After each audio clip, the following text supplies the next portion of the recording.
This week we had readings that focused about stereotypes on Black women and just women in general, and Black girls are constantly ignored by the media and constantly just like seen as other. That's largely due to the stereotypes of like mammies and matriarchs and being caregivers and being just like an object in a lot of films and media, and rather than like having Black women as complex characters.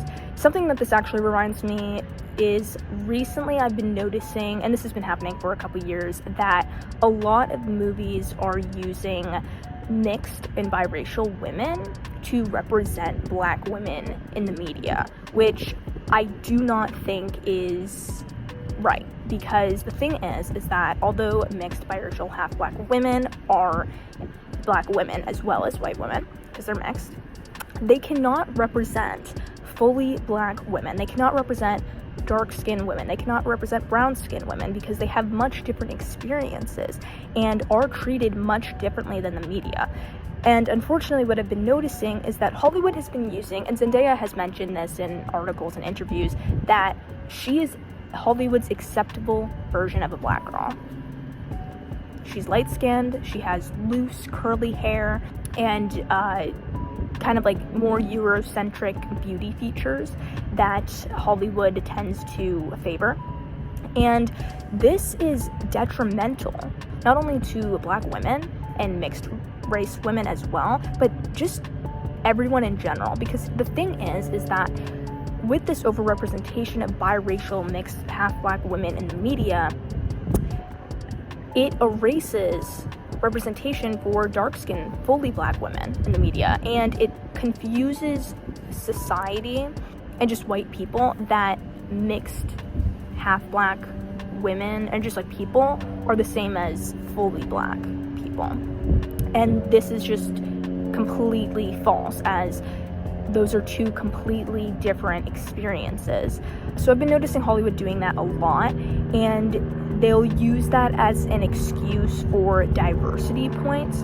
Clear examples of this can be seen in the latest installment of Spider-Man, and like with Zendaya as MJ. Now, it is amazing that they have turned this historically white character of MJ, and they were open to having it be a girl of a different race, having it be a half Black mixed girl. However, it would have been more monumental if they had that been a dark-skinned, fully Black girl, because we've already seen mixed women as love interests in some films. Now, there should be more representation just as a whole, but there should be honestly way more representation for fully Black, dark-skinned women in the media as love interests, as women just in general. I mean, that's another issue entirely, because there are so many more Black women, fully Black women, than there are biracial women.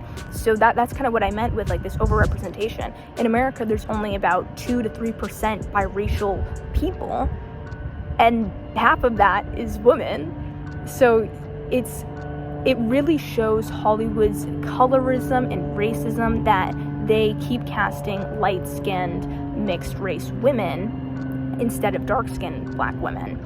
And this can even be seen in the Batman movie with Zoe Kravitz, who she is biracial, she's mixed, half Black. She is the love interest / one of the only, unfortunately, women in that movie.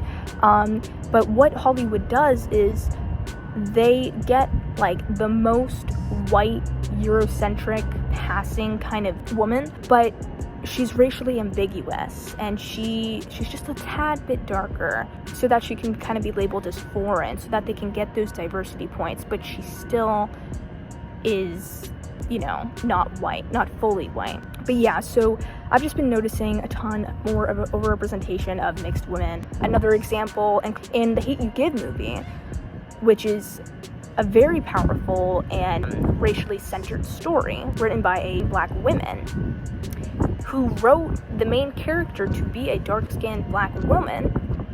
They had her cast as a light-skinned, mixed woman, as Amanda Stenberg, with both of her parents being Black and light-skinned, but Amanda Stenberg herself is not fully Black, which just goes to show again how, first of all, they Hollywood loves to use mixed women and say that they're fully black, which further just confuses people and mixes up those experiences. Whenever there's an opportunity for there to be a dark-skinned black woman, they love to miss the mark. They love to miss that opportunity. They love to cast a light-skinned woman instead, a mixed woman instead. It's really troubling. It's really messed up. It's racist. It's colorist. And it's just a huge problem in the media right now. So with all of this, it connects to just like stereotype and just beauty standards for black girls, because Hollywood's telling them that they should be lighter. Hollywood's telling them that they should have looser curly hair. Hollywood's telling them that they're not a pretty black girl if they're not Zendaya, if they're not a mixed woman. That's what Hollywood is telling black women, specifically fully black women. Now, it's kind of a double-edged sword, because it is good that mixed race women, half black women, are getting more representation, and they are being the love interest, and they are being seen as women of beauty as well as white women. It's a step, but it's not enough. It's not enough. If you're only uplifting certain types of women, if you're only uplifting white women or light-skinned women, you're not uplifting all women, and that needs to change.